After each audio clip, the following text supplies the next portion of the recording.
I woke up. Sun was shining, birds were singing.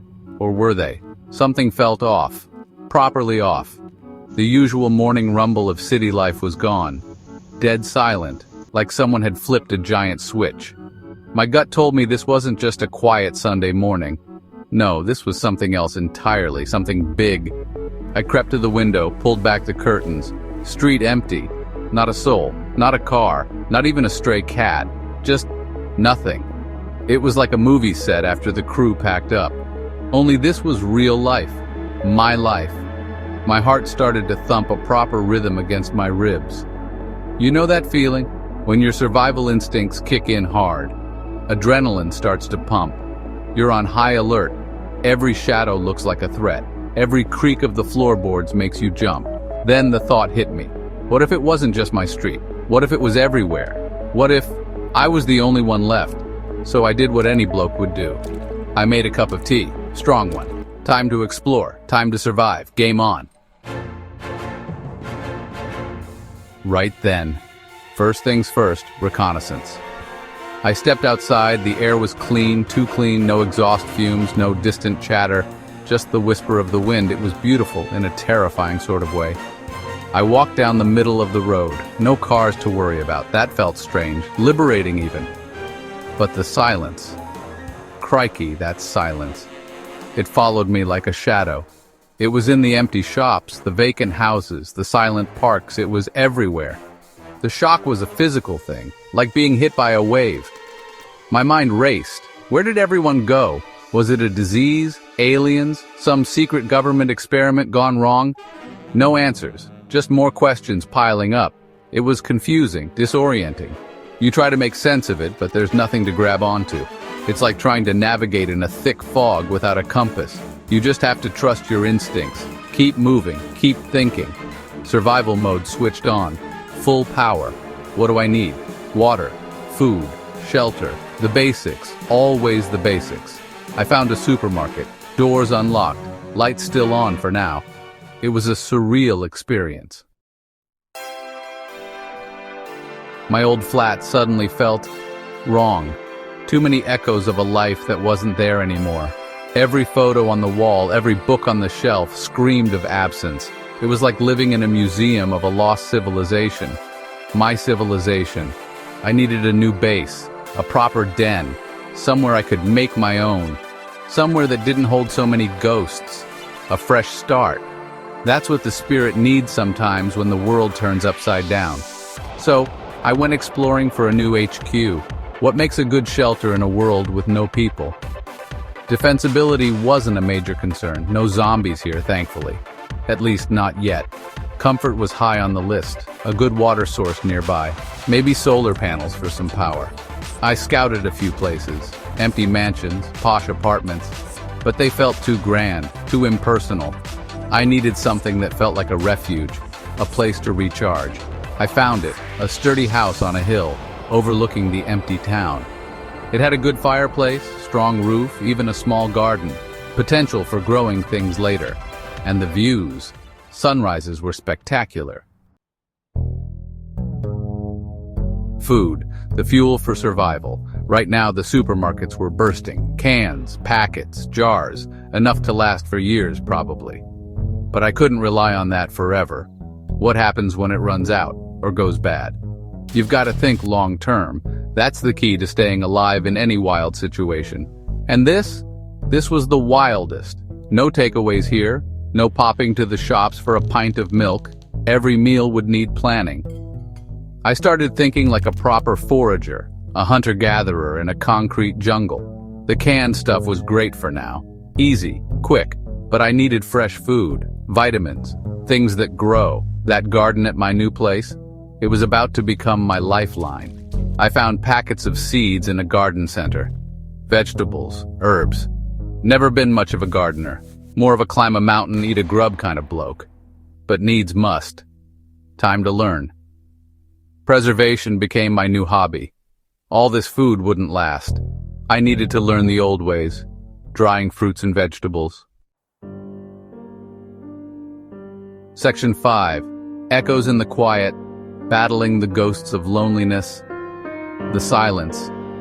I've mentioned it before. It's a constant companion. Sometimes it's peaceful.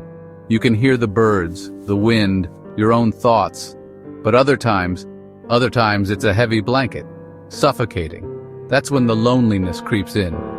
It's a cunning beast. It finds the cracks in your armor, whispers doubts in your ear, tells you you're truly alone, and that's a dangerous place for the mind to wander. So I started talking, a lot, to myself mostly, narrating what I was doing.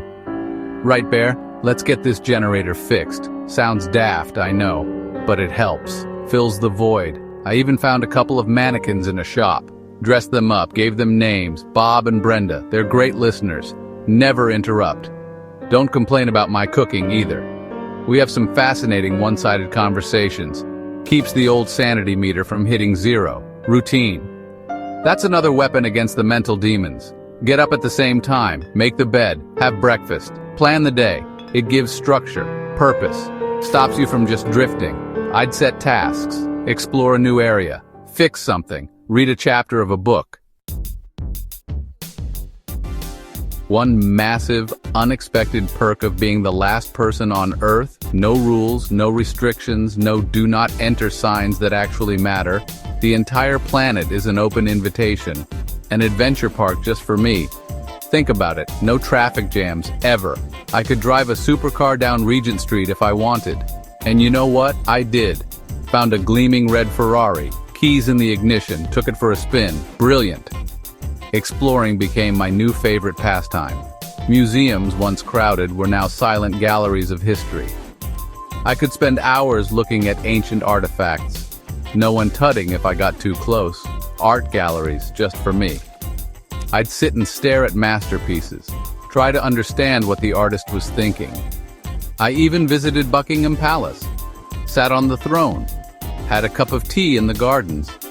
Felt quite regal, I must say. Quite the experience. The freedom was intoxicating. I could go anywhere, do anything. Always wanted to learn to fly a small plane. Found a flight school, manuals, simulators. In a world of one, your health is your most precious asset. A simple cut could get infected, a sprained ankle could mean you can't get food, there's no doctor to call, no A&E to rush to. I am the doctor, the nurse, the surgeon if it came to it. Hopefully not. So being careful became my #1 priority. Think before you leap. Every step, every action, calculated risk. That's the mantra. I raided pharmacies and clinics. Stockpiled everything. Bandages, antiseptics, antibiotics, gold dust, those, painkillers, dental floss. You'd be surprised how important good oral hygiene is when there's no dentist. I got medical textbooks, studied them, learned basic first aid, how to stitch a wound, how to spot signs of infection. It's amazing what you can learn when your life literally depends on it.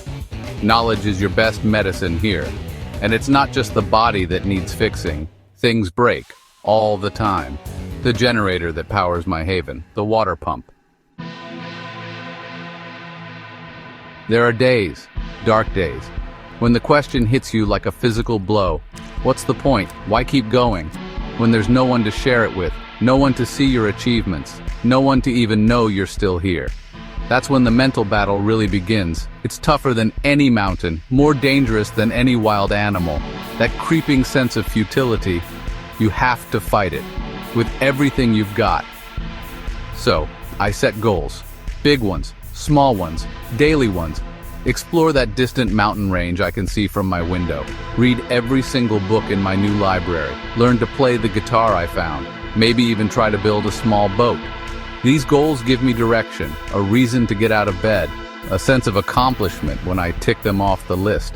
It's about creating purpose when the world doesn't offer it up easily. I started documenting everything, keeping a detailed journal, writing down my thoughts, my experiences, the challenges. This empty world, it wasn't my choice. None of us would choose this, to lose everyone, to be the last one standing. It's a heavy burden, a strange fate. But acceptance is a powerful tool. You can fight reality or you can adapt to it. I chose to adapt, to make this new silent world my own. It's not about forgetting what was lost. It's about honoring it by living, by truly living. And you know what? I found a strange kind of peace here, a connection to the world I never had before. When it's just you and nature, you start to notice things, the way the light changes, the rhythm of the seasons, the incredible resilience of the wild. There's a profound beauty in it, a quiet wisdom. I spend hours just watching the clouds or listening to the wind in the trees. It's a simpler life, a harder life in many ways, but also a purer one. There are unexpected perks to this solitude, the absolute freedom, of course, but also the clarity. No distractions, no noise, just space to think, to understand yourself.